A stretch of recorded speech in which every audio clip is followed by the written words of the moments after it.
अस्सलाम वालेकुम dear in welcome back dear. Contract law के आज के सेशन में हम देखने वाले हैं the most technical concept in contract law, that is communication. Communication how made, communication when complete. And sir आज हम ये भी देखेंगे कि इसकी इंपॉर्टेंस क्या है, हम क्यों कर इस टेक्निकलिटी को समझें कि पार्टीज के दरमियान कम्युनिकेशन कब कंप्लीट हुई है, मीन पार्टीज कब कॉन्ट्रैक्ट में इंटर हो चुके हैं। एंड देन हम ये भी समझेंगे कि इसका इफेक्ट क्या पड़ेगा पार्टीज के स्टेटस के ऊपर। एंड इसको डिटेल में समझने के लिए हम relevant jurisprudence particular case law भी देखेंगे जो कम्युनिकेशन को डील करता है। सर कॉन्ट्रैक्ट एक्ट का section 3, section 4 and section 5 deal with communication. Sir communication basically है क्या?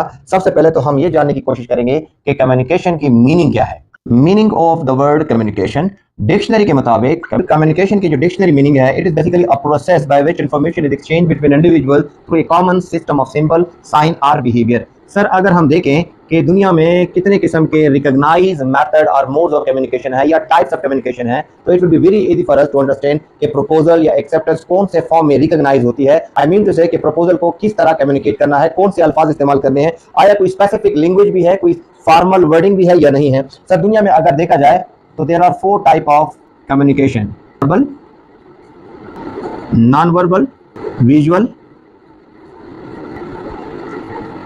रिटन।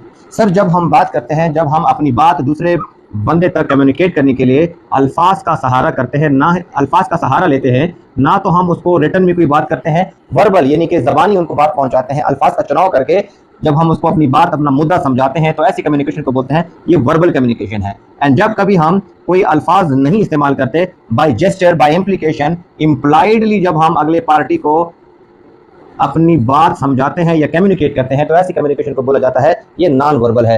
एंड जब कभी हम अपनी बात को अगले पार्टी तक पहुंचाने के लिए, अपनी आइडिया इंफॉर्मेशन अगले पार्टी को पहुंचाने के लिए कोई सिंबल का सहारा लेते हैं या कोई किसी इमेज का सहारा लेते हैं, तो ऐसी कम्युनिकेशन को बोला जाएगा कि ये विजुअल कम्युनिकेशन। इसका मतलब है इसका ताल्लुक देखने से है, कोई सिंबल या कोई इमेज के जरिए, हम अपनी बात अगले पार्टी को कम्युनिकेट करते हैं। एंड जब कभी हम कोई प्रॉपर वर्डिंग इस्तेमाल करके, यानी कि राइटिंग में कुछ चीज़ लाते हैं, हम कोई लेटर लिखते हैं, तो ऐसे कम्युनिकेशन को रिटन कम्युनिकेशन कहा जाता है। एंड बाज़ औक़ात ये चारों में से मल्टीपल मेथड भी इस्तेमाल होते हैं, सेम टाइम पे वर्बल भी बात होती है, एक्सप्रेशन भी होती है, इन साइन भी होता है, तो मल्टीपल तरीकों से भी अपनी बात कम्युनिकेट की जा सकती है। तो इसका मतलब ये हुआ कि कम्युनिकेशन एक प्रोसेस है कि जो किसी भी तरीके से हम अपनी आइडिया, इन्फॉर्मेशन अगले पार्टी को पहुंचाते हैं। ये एक प्रोसेस है, भले इसमें हम अल्फाज का सहारा लें, इसमें हम impliedly by gesture, by implication बात समझा दें, बाय जेस्चर बात समझा दें, या किसी सिंबल या इमेज का सहारा ले लें, या कोई लेटर लिखें, लेटर ड्राफ्ट करें, तो ऐसे को बोला जाएगा कि ये कम्युनिकेशन है।